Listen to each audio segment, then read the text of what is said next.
Hi, we've got the the Danfoss programmer and thermostat T4000, the T5000 SI, the TP5000, and the TP5001 RF. I think that's this one. So the time is 11:56. If we want to change that, you need to press the programmer and the up button at the same time and hold.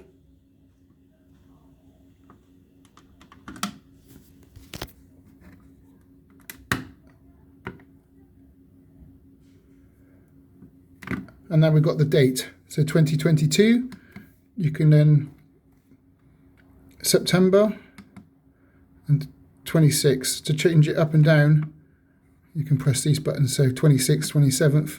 So it's the 26th of September 2022.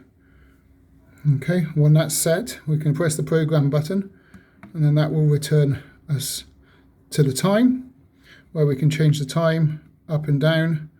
I think that's with the plus and the minus buttons.